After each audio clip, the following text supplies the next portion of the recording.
Hello and welcome once again to the Scientific Origins channel, where we apply curiosity to the universe and try to understand what's true and what's not using fallibilistic methods that are based on rationality and evidence.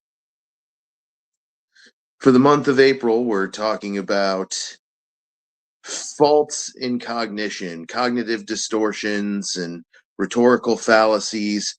For April Fool's Month, every day we're going to talk about what makes somebody a fool, right?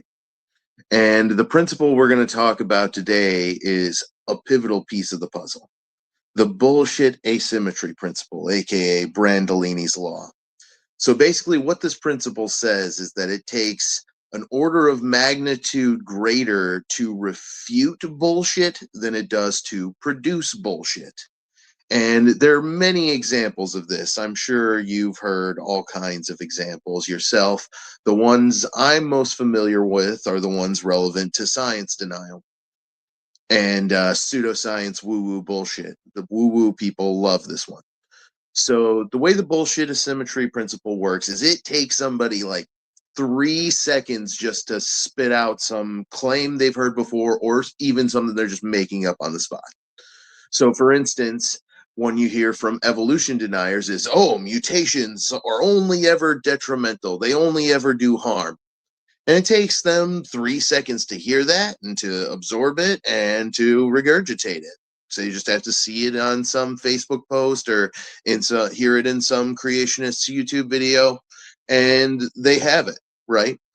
And in order to refute that, you have to define what mutations are. You have to explain how DNA works. You have to explain that mutations are contextual and that whether they are beneficial or detrimental is a matter of the context of what the living situation of that organism, right?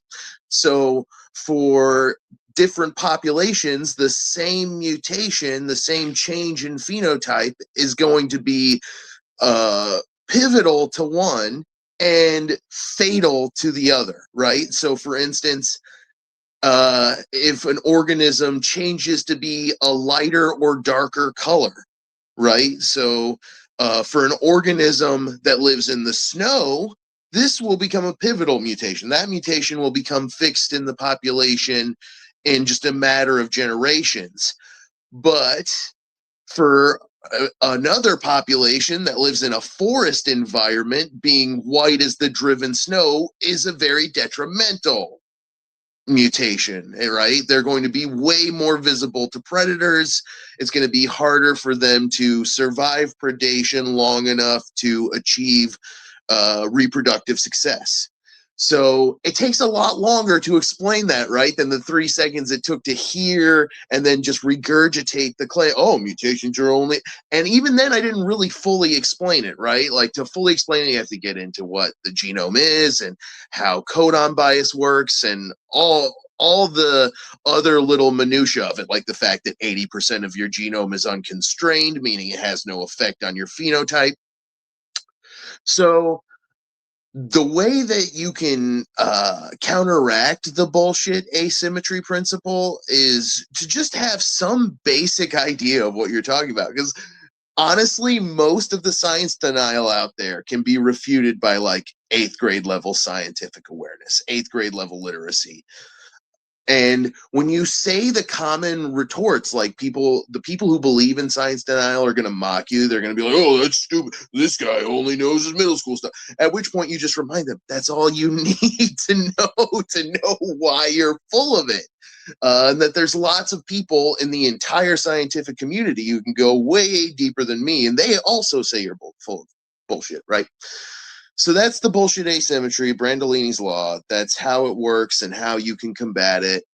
And unfortunately, it does require a little bit of work on your part. You're going to have to become more of a scientifically literate person.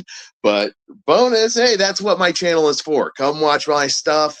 I've already given you the things you need to know, and you just have to have a fun time watching them. Put them on in the background while you're washing the dishes or sweeping the floor or folding your laundry. And so that's Brandolini's Law. This has been me, Austin Sims of Scientific Origins, giving you once again the skinny on the taxes and tropes used by science deniers so that you can inoculate your mind and the mind of others from their pernicious bullshit.